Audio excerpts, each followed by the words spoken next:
la date, comment expliquer qu'on a jusque-là, enfin en tout cas en Algérie, et bien entendu aussi en métropole, on ne se rend pas du tout compte de l'importance de ce qui se passe.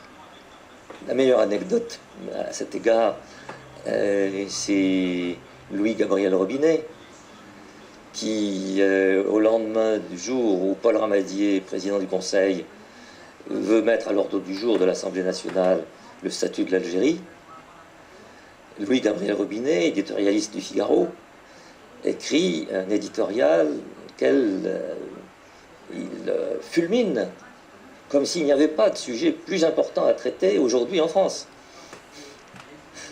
Scandalisé que Ramadier mette ce sujet à l'ordre du jour de l'Assemblée. Là, je sens que je ne vais pas me faire des amis, mais parmi mes compatriotes, mais le moteur principal, je pense, des Français d'Algérie, je crois que c'est Alain Savary qui a écrit ça. C'était la crainte. La crainte, un jour, ils nous marcheront sur la tête, un jour, ils nous solution pour échapper à cette crainte? Non, pas vraiment. C'est ce que je... Mais là, moi, je prends mes distances. Là, vous savez que je ne faisais justement pas partie de l'opinion générale. J'ai fait partie des libéraux. J'ai été comme Albert Camus, avec lequel d'ailleurs j'ai eu une petite correspondance, ou surtout comme le maire d'Alger, Jacques Chevalier, dont j'ai été l'ami. Donc je ne suis pas représentatif du tout pour ça.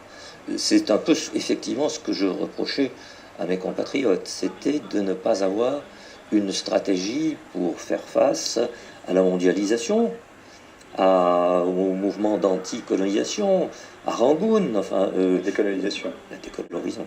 Qu'est-ce qui explique au fond finalement une certaine fermeture à tous ces bouleversements dont vous parlez, du monde en cours, ou peut-être un excès de confiance dans la métropole, je ne sais pas, enfin, comment vous expliquez ça?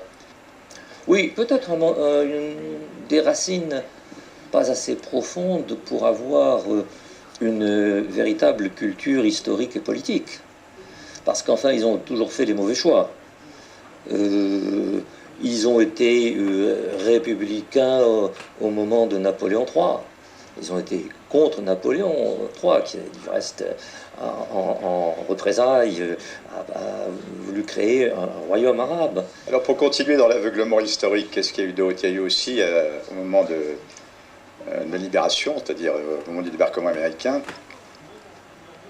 il y a eu un choix là aussi qui n'a pas été très pertinent entre Giraud et De Gaulle. Ah, ils ont été pour Giraud et pas du tout pour De Gaulle. De Gaulle leur pardonnera jamais, ça c'est sûr. Oui, non, ils ont tout le temps fait des mauvais choix, ça c'est clair. Il manquait de sens politique. Oui, bon.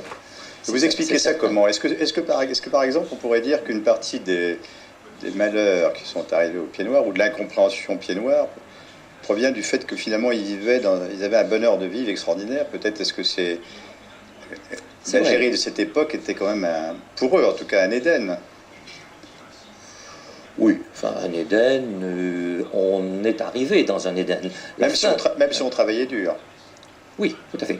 Non mais attendez, c'est tout récent, hein, l'Éden de l'Algérie.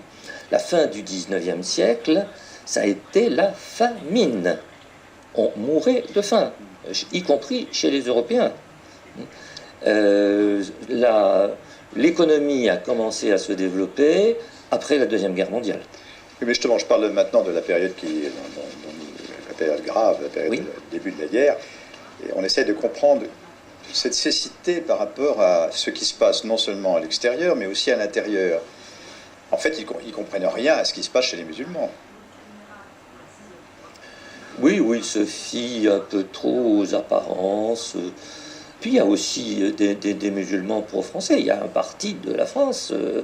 On disait d'ailleurs, qui a écrit ces jours-ci, que c'était aujourd'hui le parti de la France qui avait en définitive gagné. Il y a toujours eu un certain parti de la France. Donc peut-être que les Pieds Noirs ont cru que c'est ce parti de la France qui l'emporterait sur les nationalistes islamistes et, à leurs yeux, rétrogrades, moyenâgeux. Je crois que le vrai problème, c'était les femmes, les filles.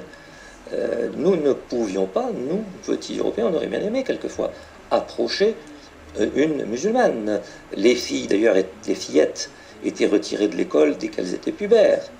Et il n'était pas question de flirter. Alors, il y avait quelques éléments évolués. Il y en a eu, mais plus tard, par la suite. Les relations de famille à famille, elles se pratiquent par les femmes. Ce sont les femmes qui reçoivent ou qui vous accompagnent dans une famille. C'est vrai. Mais est-ce que, je vais vous renvoyer la balle, est-ce que la France a ouvert une porte? Si, au lieu de leur dire yaka, on leur avait dit, écoutez, les enfants, on va essayer ça, mais de toute façon, si ça tourne mal, on vous réserve une place en France. On vous peut pas vous protéger contre le monde entier, contre le monde de Bandung.